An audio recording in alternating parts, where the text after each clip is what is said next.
mana bunaqa muomala qilishimiz sizga o'xshab qonunni bilmasligidan. Jurnalistlar faqat axborot xizmati orqali ma'lumot oladi degan biror jumlani ko'rdingizmi? Tahlil qila olmas ekansiz, a? Вот какой ответ, такой привет degan kitob bor, bilasizmi? Yo'q, bilmayman. E'tibor bering. Bu yerda nazarda tutilgan hollardan boshqa deb aniq yozilgan. Какой ответ, такой привет degan kitob bor. O'shanadan o'qiganmisiz o'sha kitobni? O'sha kitobni ham olib o'qib oling yaxshilab, xo'p? Shuni olib kelib bersizmi o'shani? Bo'ladimi? Mas'uliyatsizligingizni misol tariqasida Yunusoboddagi xodimlaringizning noqonuniy harakatlari oqibatida yuzaga kelgan muammo. Xalaqit beryapsiz xodimlar faoliyatiga hozir. Qanaqa xalaqit beryapman ekan? O'z vakolatiga suiiste'mol qilyapsiz. Qanaqa suiiste'mol qilyapman? Xuddi shunaqa suiiste'mol qilyapsiz. Men bilan gaplashishingiz kerak agar siz savolingizga javob kerak. Yoki qonunda yo'g'i o'qib ham berdim, tahlillar qilib berdim, tahlil qila olmagan bo'lsangiz. Ommani chalg'itish uchun yolg'on axborot tarqatib, fuqarolarni o'zini aybdor qilgansiz. Siz biz bilan bunday ohangda gaplashayotganingizning sababi nima?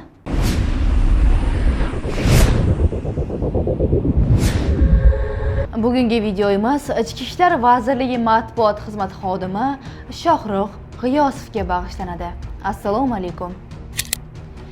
Biz jurnalistik surishtiruv o'tkazish maqsadida Surxondaryo viloyati Ichki ishlar bosh boshqarmasiga bordik. Surishtiruv jarayonida Ichki ishlar vazirligi matbuot xizmati xodimi Shohrux G'iyosov biz bilan bog'landi. Keling avval suhbatdan bir parchani qo'yib eshittiramiz. Demak, bular yuzma-yuz ma'lumot bermaydi, to'g'rimi? Yo'q. Qonunda aniq ko'rsatilgan. Qaysi qonun degandingiz? Ichki ishlar organlari to'g'risidagi qonun. Nechinchi moddasi edi? 34-moddasi. 34. Nima deb yozilgan? Ochib qarasangiz bilasizmi? Hozir ochib qarayman. Ichki ishlar organlari xodimlarining huquqiy himoya qilish kafolatlari. Ichki ishlar organi xodimi davlat organi vakili sifatida ish yuritadi va davlat himoyasi ostida bo'ladi. Ichki ishlar organi xodimi xizmat majburiyatlarini bajarish chog'ida faqat bevosita yoki to'g'ridan-to'g'ri boshliqqa bo'ysunadi. Qonun bilan vakolat berilgan shaxslardan tashqari hech kim ichki ishlar organi xodimining qonuniy faoliyatiga aralashish, ichki ishlar organi xodimini qonun bilan ichki ishlar organi zimmasiga yuklatilmagan majburiyatlarni bajarishga majburlash huquqiga ega emas. Qonunga zidligi aniq bo'lgan buyruq yoki farmoyish olganda ichki ishlar organi xodimi uni bajarishni rad etish huquqiga ega va qonunga amal qilishi shart. Ichki ishlar organi xodimi o'z ish yurituvi bo'lgan ishlar va materiallarning mohiyati haqida biron bir tushuntirish berishga, shuningdek ishlar va materiallarni shu jumladan fuqarolarning huquqlari, erkinliklari va qonuniy manfaatlariga daxldor ishlar hamda materiallarni tanishib chiqish uchun qonunchilikda nazarda tutilgan hollarda tartibdan boshqacha tarzda taqdim etishga majbur. Eshitdingiz-a? Qarang. Qonunchilikda nazarda tutilgan hollardan tashqari deyapti. Biz men sizni tushundingizmi? Yo'q, men sizga tushuntiryapman. Okay, men o'qidim. Mana shu yerda yozib qo'yilgan. Qonunchilikda nazarda tutilgan hollardan tashqari deb. Boshdan o'qing. Boshdan boshlab o'qib kelyapman. Aynan qayerni aytyapsiz? Yo'q, mana shu punktini yana boshqatdan o'qing. Ichki ishlar organi xodimi o'z ish yurituvida bo'lgan ishlar va materiallarning mohiyati haqida biron bir tushuntirish berishga, virgul, to'g'ri bormi? Hop. Endi oxirini o'qing endi. Berishga qonunchilikda nazarda tutilgan hollar. Emas degan joyi bormi? Yo'q, eshittiringlar, o'qiyman o'shani. Bo'ldi, men sizni eshitdim. Shuni Aka, siz qonunni avval mohiyatini tushunib oling-da. 33-moddasini oching, qomusimizni. Konstitutsiyaning 33-moddasi-ya? Siz buni lekin anaqa mohiyatini tushunmabsiz. Buni alohida urg'u berib qo'yib beramiz. Yaxshi. Bo'lar bo'lmas gaplarni gapiravermang. Yaxshi. Buni qo'yib beramiz. Hurmatli Shohrux G'iyosov, sizga qonunni yana bir bor o'qib beraman. Ichki ishlar organi xodimi o'z ish yurtuvida bo'lgan materiallar mohiyati haqida tushuntirish berishga yoki ularga tanishib chiqish imkonini taqdim etishga qonunchilikda nazarda tutilgan hollardan boshqa hollarda majbur emas. E'tibor bering. Bu yerda nazarda tutilgan hollardan boshqa deb aniq yozilgan. Siz esa aynan shu eng muhim jumlani o'qishni unutib qo'ygandek bo'ldingiz yoki qonunni o'zingizga qulay tarzda talqin qildingizmi? Jurnalistlarga esa qonun bilan aniq huquqlar berilgan. Jurnalistik faoliyatni himoya qilish to'g'risidagi qonunning 5-moddasida jurnalist mansabdor shaxs qabulida bo'lish, ma'lumotlarni belgilangan tartibda, shu jumladan texnik vositalar yordamida yozib olish huquqiga ega deb aniq yozib qo'yilgan. Demak, bu huquqlar Ichki ishlar to'g'risidagi qonunning 34-moddasi bilan birga qo'llanadi. Shu sababli men ushbu moddalarni sizga qayta o'qib tushuntirib berdim deb o'ylayman. Endi suhbatning davomiga o'tamiz. Qonunchilikka rioya qiling. Qaysi qonunga rioya qilmayapman? Qonunda aniq ko'rsatilgan. Qaysi qonunda? Agarda sizga informatsiya kerak bo'lsa, menga murojaat qilasiz. Axborot xizmatiga. U qaysi qonunda bor edi? Davlat organlarining ochiqligi to'g'risida. Oke, men kelishimdan oldin davlat organlari ochiqligi to'g'risidagi qonunni o'qib chiqdim-da, bo'ldi, lekin faqat matbuot xizmati o'qigan bo'lsangiz. Nechinchi moddasi edi?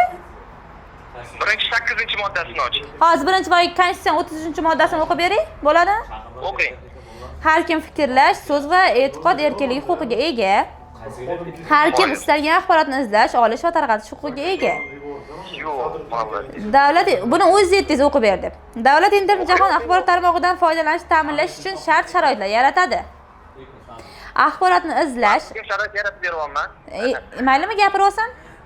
Axborotni izlash, olish va tarqatishga bo'lgan huquqni cheklashga faqat qonunga muvofiq hamda faqat konstitutsiyaviy tuzumni, aholining sog'lig'ini, ijtimoiy axloqni, boshqa shaxslarning huquq va erkinliklarini himoya qilish, jamoat xavfsizligini hamda jamoat tartibini ta'minlash, shuningdek davlat sirlari yoki qonun bilan qo'riqlanadigan boshqa sir oshkor etilishini oldini olish maqsadida zarur bo'lgan doirasida yo'l qo'yiladi. Men davlat sirini so'ramayman. Siz davlat sirini so'ramayapsiz?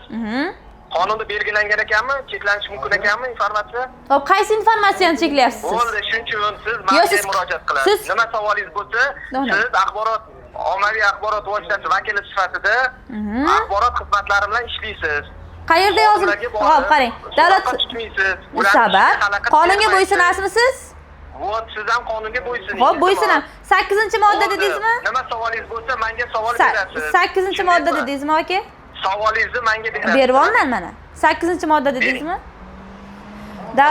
Davlat boshqaruvi organlarining ochiqligi to'g'risidagi qonun 8-moddasi dedingiz, to'g'rimi? Xo'sh. O'shani o'qib beraman. Davlat hokimiyati va boshqaruv organlari rahbarlarining davlat hokimiyati va boshqaruv organlari faoliyatining ochiqligini ta'minlash sohasidagi vakolatlari. Davlat hokimiyati va boshqaruv organlari rahbarlarining davlat hokimiyati va boshqaruv organlari faoliyatining ochiqligini ta'minlash sohasidagi vakolatlariga quyidagilar kiradi. Davlat hokimiyati va boshqaruv organlari tarkibiy va hududiy bo'linmalarining o'z faoliyati to'g'risidagi axborotdan foydalanuvchilarning foydalanishini ta'minlashga doir faoliyatni muvofiqlashtirib borish. Davlat hokimiyati va boshqaruv organlarining faoliyati to'g'risida axborot taqdim etish, tartibni belgilovchi normativ huquqiy hujjatlar, normativ va boshqa hujjatlar ishlab chiqilishi hamda qabul qilinishini tashkil etish.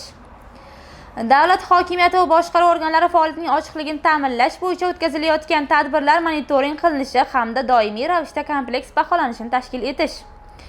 Davlat hokimiyati va boshqaruv organlarining faoliyati to'g'risida axborot taqdim etish uchun mas'ul bo'lgan mansabdor shaxslarni belgilash. Qaytadan o'qing shu joyni. Davlat hokimiyati va boshqaruv organlarining faoliyatini to'g'risidagi axborot taqdim etish uchun mas'ul bo'lgan mansabdor shaxslarni belgilash. Juda ham yaxshi. Mana shu gapga urg'u bering. Mansabdor shaxs bu shu ichki ishlar xodimlari bo'ladimi? Shohruh G'iyosov janoblari, siz suhbat davomida gapni bir necha bor burib yubordingiz. Hattoki o'zingiz aytayotgan qonunda ham javob berish mansabdor shaxs vakolatida ekanini yozib qo'yilganini inkor qildingiz. Keling, suhbatning davomida yana bir qismini tinglab olamiz. Moddasini ochib qarang endi. Nechinchi? 10-moddasini ochib qarang. Shuni 10-moddasi-ya? Davlat hokimiyati va boshqaruv organlarining axborot xizmati. Davlat hokimiyati va boshqaruv organlarining o'z faoliyati to'g'risidagi axborotni tayyorlash hamda tarqatish vazifalarini bajaruvchi, shuningdek ommaviy axborot vositalari va jamoatchilik bilan hamkorlikni ta'minlovchi tarkibiy bo'linmasi yoxud ushbu vazifalarni bajarish zimmasiga yuklatilgan shaxs davlat hokimiyati va boshqaruv organlarining axborot xizmatidir. Bundan nima ekan? Qarang, qayta o'qib beraman. Yaxshi tahlil qilib oling, xo'p? Savolingiz bo'lsa, axborot xizmatiga murojaat qilib Qani o'sha joyi? Xuddi shu narsalar yozilgan. Siz 8-moddada, boya 8-chi.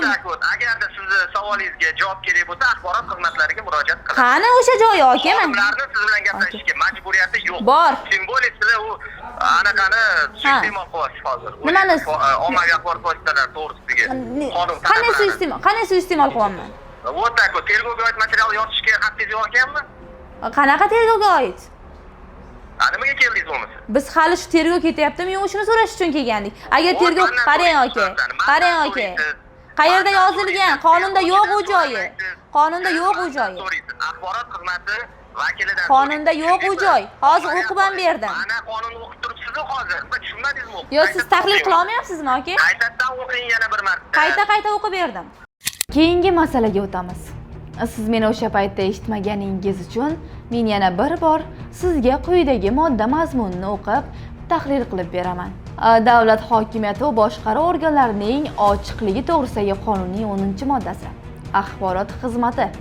Axborot xizmati xodimi davlat organi faoliyati haqida axborot tayyorlaydigan, tarqatadigan va ommaviy axborot vositasi bilan hamkorlik qiluvchi bo'linma.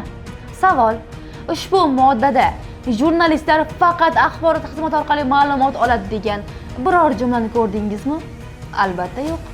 Chunki bunday qoida mavjud emas. Sizning vazifangiz mana shu modda asosida axborot berish, jurnalistdan qochish emas. Agar siz tilga olayotgan moddalarda jurnalist ma'lumotni faqat axborot xizmati orqali oladi degan jumlani topib bera olsangiz, men ikki qo'limni ko'tarib tan beraman. Keling, suhbatning davomiga qaytamiz. Qayta o'qing yana, yaxshilab o'qishni keyin kerak. Sizni vazifangiz qiladigan adabada o'tishadigan vaqt yo'q mana.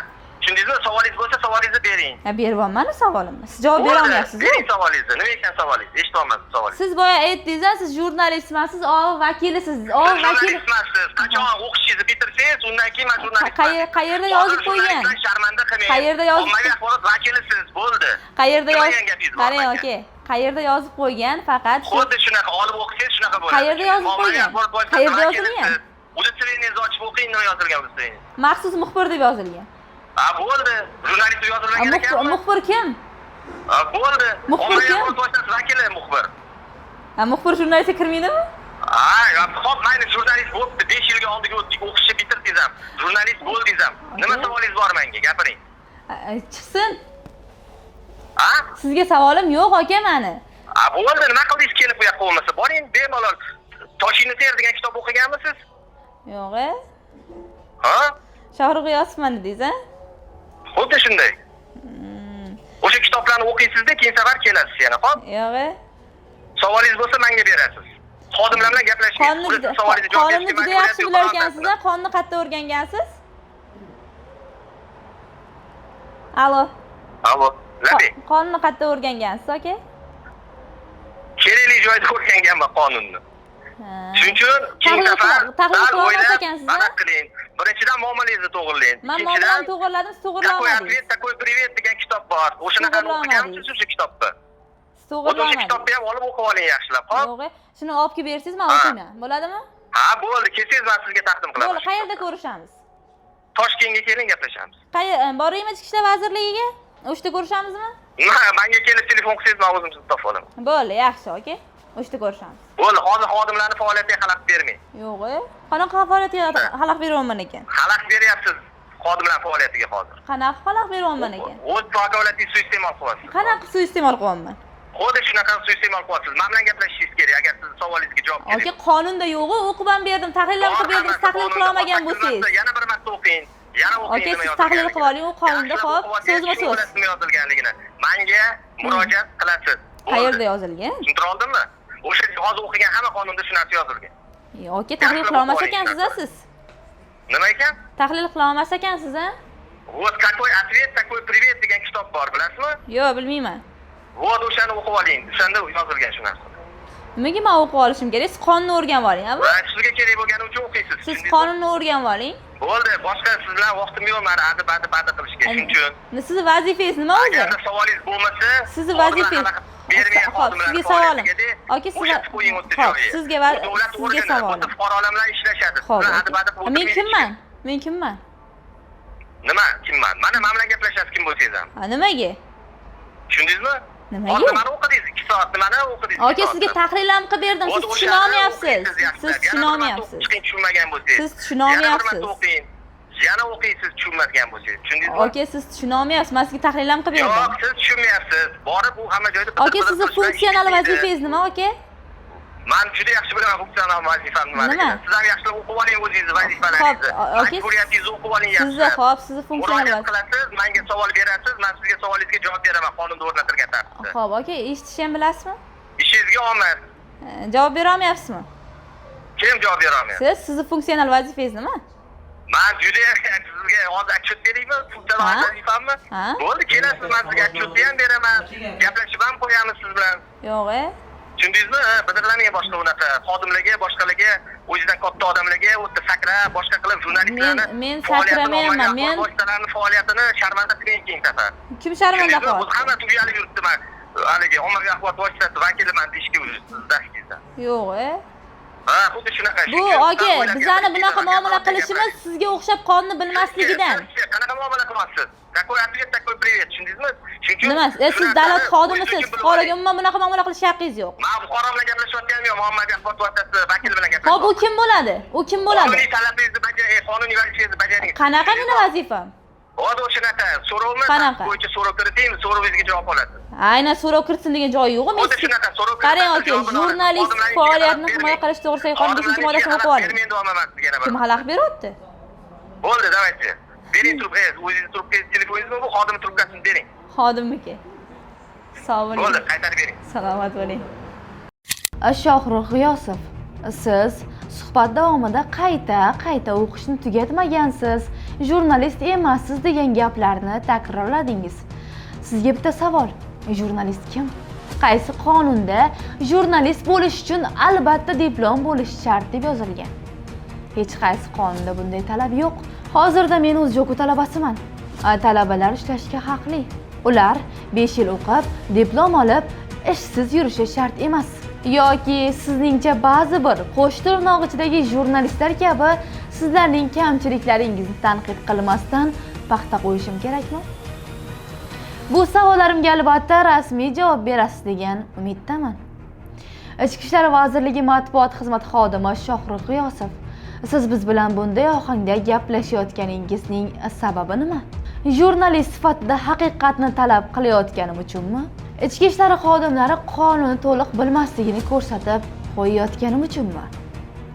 Yoki sizning ishingizdagi mas'uliyatsizliklarni ochib qo'yayotganim uchunmi? Mas'uliyatsizligingizni misol tariqasida Yunusoboddagi xodimlaringizning noqonuniy harakatlari oqibatida yuzaga kelgan muammo. Siz ushbu holat bo'yicha noto'g'ri axborot tarqatganingizni juda yaxshi bilasiz. Siz rasmiy bayonotingizda jurnalistlar va fuqarolar o'rtasida janjal kelib chiqqan va xodimlar IIB binosiga olib borgan degansiz. Aslida voqea bunday bo'lmaganini juda yaxshi bilasiz. Agar bilmasangiz, bu ham sizning ishingizga nisbatan mas'uliyatsizligingizni bildiradi. Bu yolg'on axborotingizni hammasi emas. Qoraqalpog'iston Respublikasi hamda Surxondaryo viloyatida ichki ishlar xodimlari sabab 2 inson vafot etganda ham ommani chalg'itish uchun yolg'on axborot tarqatib, fuqarolarni o'zini aybdor qilgansiz. Assalomu alaykum hurmatli jurnalistlar. Mana yana tema topildi Qoraqalpog'istonda, Surxondaryoda. Hech kim hech narsani tekshirmaydi, so'ramaydi. Bo'ldi, mana shunaqa bo'lgan ekan deb ketdi anaqalar. Mayli, eshitinglar. Demak, Qoraqalpog'istonda odam o'zi pnevmoniyadan o'lib qolgan. Haqiqatan ichki ishlar organlariga olib kelgan, uni anaqaga olib borgan undan oldin. Ko'chada g'irt mast alasi yotgan bo'lgan, borib tekshirtirgan, peshanasi jarohati bo'lgan, keyin radiolga olib kelgan, mazasi bo'lmagan, olib borgan o'lib qolgan. Uni prokuratura polностью tekshirgan, xodimda hech qanaqa ayb yo'q va jinoyat ishini qo'zg'atish to'g'risida rad etilgan.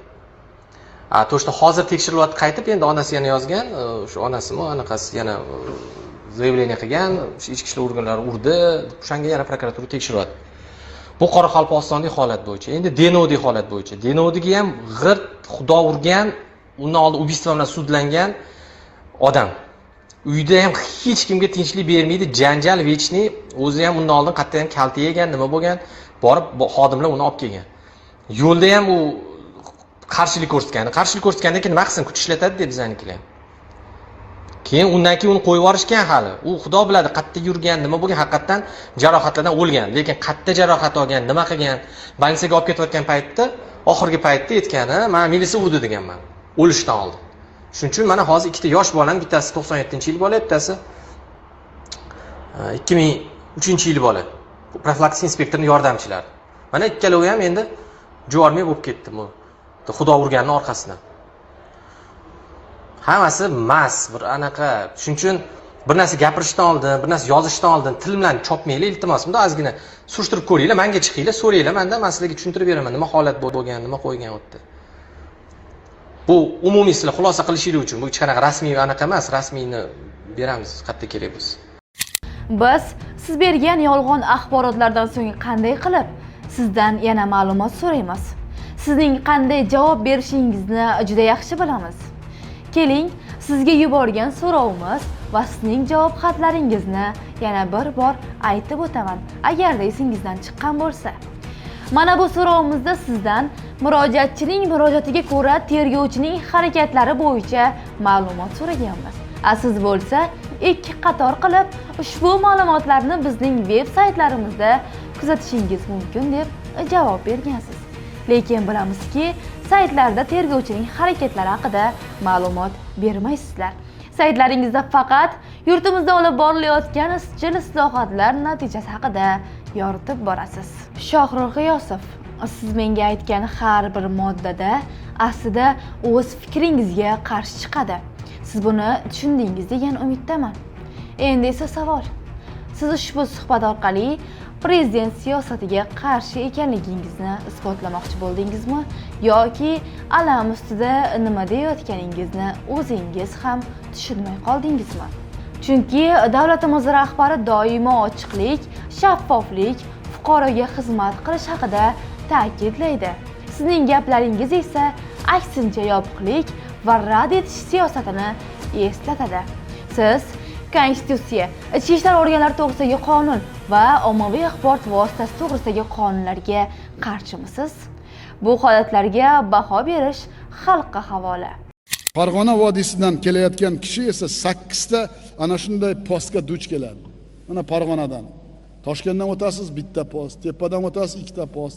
Tepadan yaxshilab tekshiradi. To'g'ri yo'lga Namangan kirgansiz yana bitta kalamushlar turadi. Militsiyani faqat shakal bilan g'alamislar yomonlaydi. Kalamushlar turadi. Militsiyani faqat shakal bilan g'alamislar yomonlaydi. Kalamushlar turadi. Qayerdan kelyapsiz? Oching arqonni deydi. Mana shu. Bu nima bu o'zi? Shu munosabat bilan viloyatlar chegarasidagi barcha yo'l patrul postlarini tugatish, patrul xizmati statsionar postlarini sonini keskin kamaytirish lozim. G'iyosov militsiyani faqat shakallar va g'alamislar yomonlaydi degandan keyin mana bu gapni aytadi. Qolganlarchi? Qolganlar duo qiladi, ishim tushmasin deb. Boshladik demak. Ha, kamera aytaylik.